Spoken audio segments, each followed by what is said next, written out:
Nani comments. Ambati జోగి ఇళ్లపై TDP అధినేత ఆలోచన మేరకు ఆటవికంగా దాడి చేశారు. ఎంపీలకు ఆదేశాలు ఇచ్చారు. వారి నేతృత్వంలో టీడీపీ నాయకులు రౌడీలు గంజాయి బ్యాచ్ కిరాయి మనుషులతో దాడులు చేయడం, పెట్రోల్ బాంబ్ విసరడం నైపుణ్యం కలిగిన వారు తీసుకొచ్చారు. పోలీసుల సమక్షంలో జరిగాయి. ఈ ప్రాంతంలో గంజాయి అల్లరి మూకలు కిరాయి మనుషుల దాడులు చేయకుండా నియంత్రించలేదు.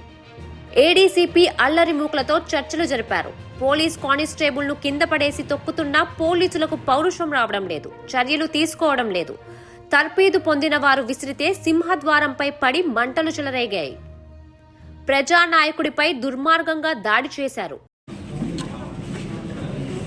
అంబటి రాంబాబు గారు అట్లాగే జోగి రమేష్ గారు ఇద్దరి ఇళ్లపై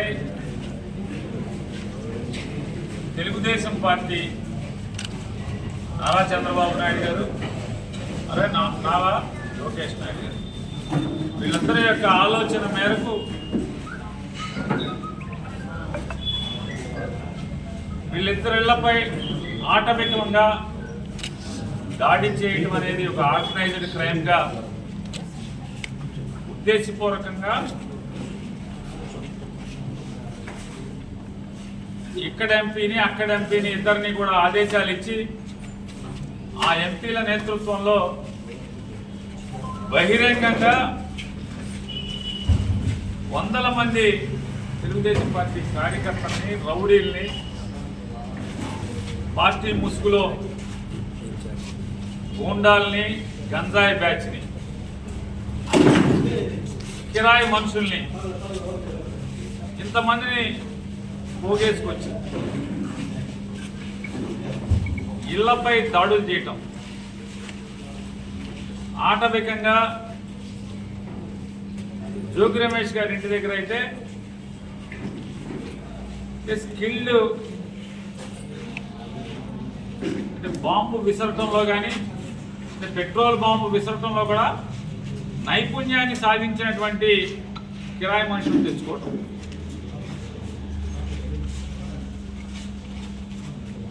ఎన్ని పోలీసుల సమక్షంలో జరగటం, మధ్యాహ్నం 2 గంటల నుంచి సాయంత్రం 5 గంటల వరకు వారి మనుషుల్ని ఇబ్రహీంపట్నం రింగ్ సెంటర్లో పోగేసుకోవటం,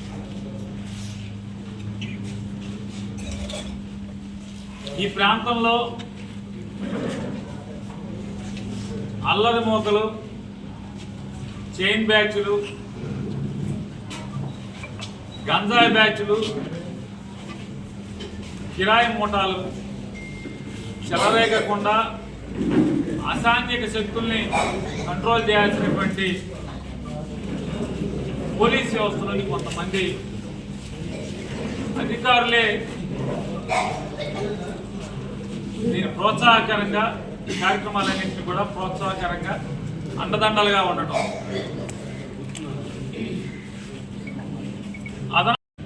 ఈ రేపో మాపో రిటైర్ అవ్వచ్చు రామకృష్ణ గారు, కానీ మీరు రిటైర్ అవుతా ఈ దిక్కుమాలిన పోస్టింగ్ కోసం ఈ రాష్ట్రంలోని పోలీస్ వ్యవస్థని, రాష్ట్రంలోని లా అండ్ ఆర్డర్ని ఏ స్థాయికి దిగజారుస్తున్నారు మీరు? ఏ స్థాయికి దిగజారుస్తున్నారు మీరు? మిమ్మల్ని సబ్ ఇన్స్పెక్టర్గా కూడా చూసాం, సిఐగా కూడా చూసాం, కానీ ఆ రోజుల్లో ఇట్లా చెడిపోయి లేరు మీరు. ఇంత ఈ స్థాయిలో ఎక్కడ మాకు ఎప్పుడు కనపడలే మీ ఉద్యోగంలో, ఈ పోకళ్ళు. ఎవరి కోసం, ఎందుకోసం మీరు ప్రమాణం చేసేసుకున్నటువంటి కాకి యూనిఫామ్ ఈ రకంగా దిగదారుస్తున్నారు మీరు? లాఠీ చార్జ్ చేయక్కర్లేదా అని అడుగుతున్నాను. గుమ్మి కొట్టుంటేనే లాఠీ చార్జ్ చేయక్కర్లేదా? ఫేస్బుక్లో ఈ దారుణం చేస్తామని చెప్పని పొద్దున్నుంచే పోస్టింగ్లు పెట్టిన వాళ్ళని ఏం చేస్తున్నారు? కేవలం వైఎస్ఆర్ కాంగ్రెస్ పార్టీ వాళ్ళ ఫేస్బుక్లు, వాళ్ళ వాట్సాప్ గ్రూప్లే మీరు దొంగతనంగా చూస్తారా? టీడీపీ వాళ్ళకి చూడరా మీరు? వైసీపీలో వాళ్ళ గ్రూపుల్లో, వాట్సాప్ గ్రూపుల్లో ఏం పెట్టుకున్నారు, ఎవడు ఫేస్బుక్లో ఏం పెట్టుకున్నారు మాత్రమే మీరు వాచ్ చేస్తారా? పొద్దున్నుంచి ఫేస్బుక్లో తిప్పుతున్నారు కదా, జోగి రమేష్ ఇంటికాడ మారణకాండ చేస్తామని చెప్పి చెప్తున్నారు కదా. సాయంత్రం అంటే పొద్దు నుంచి సాయంత్రం 5 దాకా కూడా పట్టించుకోకుండా మీరు 2 గంటలకి మధ్యాహ్నం 2 గంటలకు మీరు ఇబ్రహీంపట్నం రింగ్ దగ్గర పల్సగా కొద్దిమంది నాయకులతో మీరు ముచ్చటిస్తుంటారు. మాకు అనుమానం కలగదా ప్లానింగ్లో మీరు ఉన్నారేమో అని చెప్పి? మాకు అనుమానం కలగదా అంటున్నా. మీరు ఎవరెవరైతే ఈ కిరాయి మొక్కల్ని పోగేసుకొచ్చారో వాళ్ళకి నాయకత్వం వహించారో ఆ నాయకత్వం వహించిన వాళ్ళతో మీరు మంత్రాంగం చేయటం దేనికి ఎందుకు వస్తుంది? మరి మీరున్నారా? మీరుండి ఫైల్ ఓపెన్ చేయాలి కదా. మీరు ఎందుకు వెళ్ళిపోయారు అక్కడి నుంచి? ఏం ఆదేశాలు ఇచ్చి వెళ్ళిపోయారు? కింద వాళ్ళకి ఏం ఆదేశాలు ఇచ్చి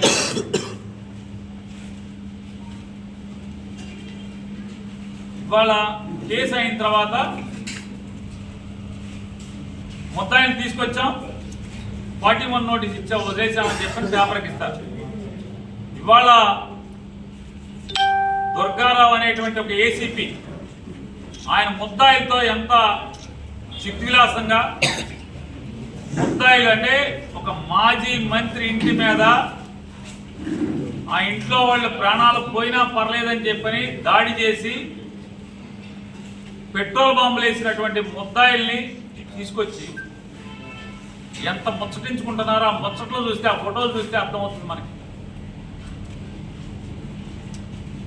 ఏం దుర్గారావు ఇది చేశారు కదా, కృష్ణా జిల్లాలో ఎస్ఐగా చేశారు, సిఐగా చేశారు కదా. పోలీసు ఉద్యోగం మర్చిపోయారా? సమాజాన్ని రక్షించాల్సినటువంటి బాధ్యతలు ఉండి మీరు రౌడీల్ని గోండాల్ని తీసుకొచ్చి సెల్లో వేయాల్సినటువంటి ఉద్యోగంలో ఉండి మీరు కులాసాగా ఏదో పెళ్లి సంబంధం మాట్లాడుకున్నట్టు మీరు వాళ్ళ ఇంటికి వెళ్తే పెళ్లి సూపురికి వెళ్తే ఏదో లాంఛనాలు మాట్లాడుకున్నట్టు వాళ్ళు ముద్దాయిలు మీరు కలిసి నవ్వుతా మాట్లాడుకోవటం అంటే ఏంటిది? అంటే మధ్యాహ్నం 2 గంటల నుంచి ఇక్కడ ఎవరైతే ఆర్గనైజర్స్ ఉన్నారో ఈ కార్యక్రమానికి ఈ ఆటవిక చర్యకి నాయకత్వం వహించిన వాళ్ళు ఎవరైతే ఉన్నారో వాళ్ళందరితో చర్చలు జరపడం సెంటర్ వల్ల అవన్నీ కూడా వీడియోలు ఫోటోలు లభ్యమవటం.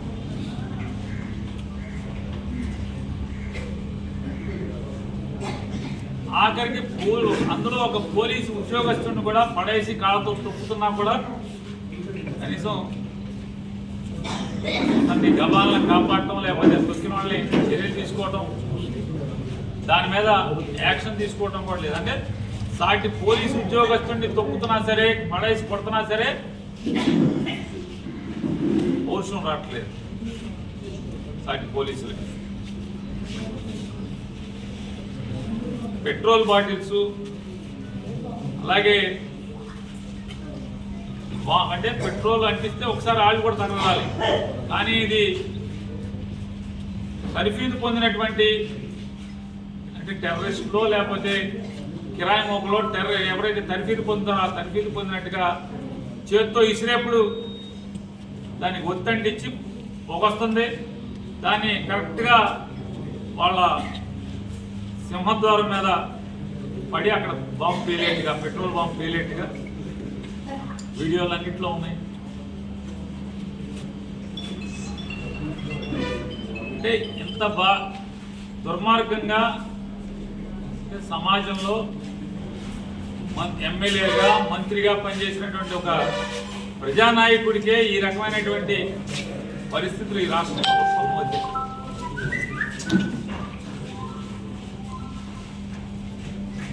పోలీసులు సాక్షులుగా ఉండి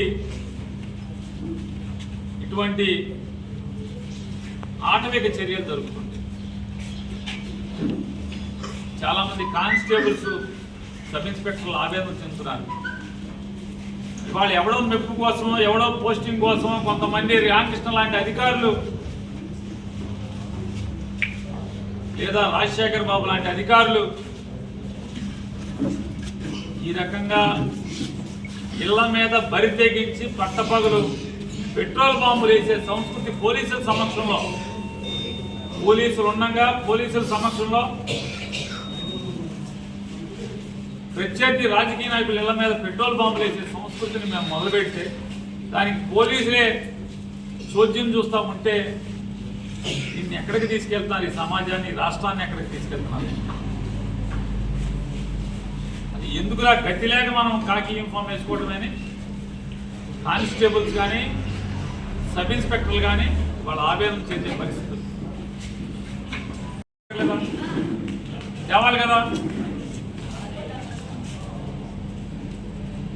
ఇవన్నీ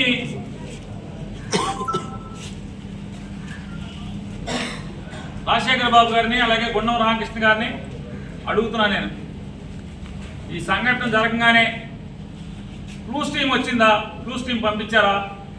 అది ఏ బాంబు, అది ఏ రసాయనం జోగి రమేష్ గారి మీద, జోగి రమేష్ గారి ఇంటి మీద వేసినటువంటి బాటిల్స్లో ఉన్నటువంటి రసాయనాలు ఏంటి అనేది క్రూస్ టీంను పంపించారా? ఎందుకు పంపలేదు? పంపాలి కదా. అది పెట్రోల్ బాంబా, ఇంకేదన్నానా? ఎందుకు పంపలేదు అని అడుగుతున్నాను. క్రూస్ టీం రావాలి కదా. కొన్ని ఒక్క అధికారి నా పైకి వచ్చి ఏం జరిగిందో అనేది విజిట్ చేయరా? మీరు రారా? రాజశేఖర బాబు గారు, మీ కమిషనరేట్లో ఇంత దారుణం జరిగితే మీరు వచ్చి విజిట్కి రారా? పరిశీలించరా? ఇంత నేరం ఇక్కడ జరిగితే మీ ఏరియాలో, అంటే మీ జ్యూరిస్డిక్షన్లో ఇంత పెద్ద నేరం జరిగితే, ఇంత దొమ్మి జరిగితే మీరు రారా అని అడుగుతున్నాను. మీ అడిషనల్ డీసీపీ గుండం రామకృష్ణ గారు రారా? స్థల పరిశీలన, నేర స్థల పరిశీలన చేయరా? మీ దగ్గర డ్రోన్ కెమెరాలు ఉన్నాయి కదా, బాడీ కెమెరాలు ఉన్నాయి కదా పోలీసుల దగ్గర. అలాగే మేము ఏదైనా చిన్న ధర్నా చేయాలంటే సెక్షన్ 30 పోలీస్ యాక్ట్ ఉంది, రోడ్డు మీదకి రాకూడదు అని మైకులు కట్టి చెప్తున్నారు కదా. ఇప్పుడు సెక్షన్ 30 లేదా మొన్న అడుగుతున్నాను. మేము ఎప్పుడు ధర్నా చేసిన వైఎస్ఆర్ కాంగ్రెస్ పార్టీ వాళ్ళు సెక్షన్ 30 పోలీస్ యాక్ట్ ఉంది, ఎవడో రాకూడదు, నలుగురు గుమ్మకూడదు, 144 సెక్షన్ అని మమ్మల్ని తోలేస్తున్నారు కదా. శాంతియుతంగా కలెక్టర్కి, శాంతియుతంగా ఆర్డీఓకి, శాంతియుతంగా ఎంఆర్ఓకి అర్జీ ఇస్తాం, మెమరాండం ఇస్తామని చెప్పంటే సెక్షన్ 30 పోలీస్ యాక్ట్ ఉంది, నలుగురు రాకూడదు, మీరు ఎవడన్నా ఒకటి రండి, జోగి రమేష్ ఒక్కడరా లేదా ఇంకొకటి రా, మామయ్యరా ఎల్లయ్యరా. సరైన సెక్షన్లు కట్టగా, నేరస్తుల్ని బిగించక, రీఎంక్వైరీలో రేపు ఇబ్బంది పడేది ఎవడు? అమాయకులైన ఎస్ఐలు. మీకేం పోయింది హరీష్ కుమార్ గుప్తా గారు, రాజశేఖర బాబు గారు, మీదేం పోయింది? హ్యాపీగా మీ ఉద్యోగం మీరు చేసుకుంటారు, మీరు ఐపీఎస్లు మీరు వెళ్ళిపోతారు, మీరు ఎక్కడ సంతకం కానీ ఆర్డర్ కానీ ఉండదు. పోయేది ఎవడు? అమాయకులైన ఎస్ఐలు, సిఐలే కదా. నిజంగా ఇవాళ హరీష్ కుమార్ గుప్తా గారు మీ నాయకత్వంలో రోధిస్తున్నారు. కానిస్టేబుల్స్, ఎస్ఐలు, సిఐలు, డిఎస్పీలు రోధిస్తున్నారు. ఎన్నో ఆశలతో ఈ కాకి యూనిఫామ్ కోసం ఎంతో కష్టపడి వచ్చాం. చివరికి దిక్కుమాలిన ఉద్యోగం, గతి లేక, వయసు దాటింది, పిల్లలు ఉన్నారు, బజార్ని పడేయలేం, ఏం చేస్తామని మనసు చంపుకుని వాళ్ళు పోలీసింగ్ చేసే పరిస్థితిలో ఉంటే ఎలా సార్ ఇది? మీరు రిటైర్ అయ్యాక ఇక్కడ ఉండరు, మీ రాష్ట్రం మీరు వెళ్ళిపోతారు. రాజశేఖర బాబు గారు రిటైర్ అయ్యి హైదరాబాద్ వెళ్ళిపోతారు. ఈ రాష్ట్రం గురించి పట్టించుకునేది ఎవరు? ఈ రాష్ట్ర భవిష్యత్తు కోసం ఆలోచించేది ఎవరు? ఆలోచించరా మీరు? ఇవాళ చంద్రబాబు ఉండొచ్చు, రేపు జగన్ రావచ్చు, కానీ బాధ్యతగా వ్యవహరించాల్సినటువంటి ఐపీఎస్ అధికారులే ఈ రకంగా పోలీస్ వ్యవస్థని నిర్వీర్యం చేసి, నేరగాళ్ళు, ఈ సమాజం అంటే నేరం చేయటానికి కించిత్ కూడా భయం లేకుండా బరి తెగించి నేరం చేసే పరిస్థితులకు వస్తుంటే, మొట్టమొదటిసారి ఆంధ్రప్రదేశ్ రాష్ట్రంలో మొట్టమొదటిసారి పట్టపగలు మాజీ మంత్రుల మీద పెట్రోల్ బాంబులు ఇసిరే స్థితికి వస్తే అవన్నీ దాచుకుంటాకి ఇంట్లో మధుర స్మృతుల కింద వాళ్ళు దాచుకుంటాకి వీడియోలు ఫోటోలు తీసుకునేటువంటి బరితెగింపుకి వచ్చారంటే ఇటువంటి పోలీసింగ్ చేయొచ్చా రాజశేఖర్ బాబు గారు?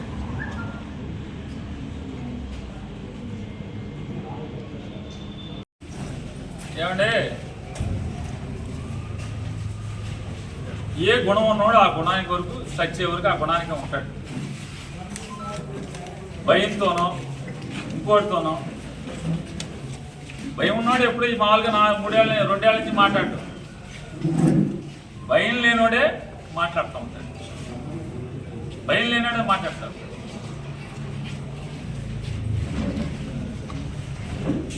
పవన్ కళ్యాణ్ గారు ఉన్నారు, ప్రతిపక్షంలో అద్భుతంగా ప్రశ్నించేవాడు, అద్భుతంగా మాట్లాడేవాడు. వాళ్ళు ఏం చేస్తున్నాడు అన్నాడు. వైఎస్ఆర్ కాంగ్రెస్ పార్టీలో ప్రశ్నించే తప్పు ఉన్నవాళ్ళు ఆ మోడల్ వాళ్ళు కాదు. సరే పోతే ఏమవుతుందో స్తూపం కడతారు మాకు, అంతే కదా. అరే బతికితే శంషేర్గా బతకాలి, ఏమో చస్తా కూడా మీరే అంటున్నారు కదా. మీరు ఏ పేపర్ తెలియదు, ఆంధ్రజ్యోతి మరి ఈటీవీనో లేదా టీవీ5 అవ్వచ్చు, ఏదైనా ఉన్నాయి. నేనేం కాదంటలా, నేను తప్పు అంటలా. అని మీరు ఉద్యోగం కోసం చేస్తున్నారు, మీకేం వాటా ఉండదండి, మీకేం వాటా ఉండదు కదా. నిన్న సాక్షులు చేయించి వాళ్ళు టీవీ5లో ఉండొచ్చు. కానీ నేను అంటున్నా, మీరు ఎంతమంది నాలాంటి వాళ్ళు ఎంతమందిని చూస్తుంటారు, కాబట్టి పోయాం. అదృష్టవశాత్తు జోగి రమేష్ ఇంట్లో లేడు. ఇంట్లో ఉండగా పెట్రోల్ బాంబులు వేసి చంపేశారు. ఆ గేటే బద్దలైపోయింది, పైకి వచ్చి చంపేశారు రమేష్ని. వీరమరణం పొందుదాం అనుకునే పోరాటం చేస్తున్నాం. రమేష్ మేము వైఎస్ఆర్ కాంగ్రెస్ పార్టీ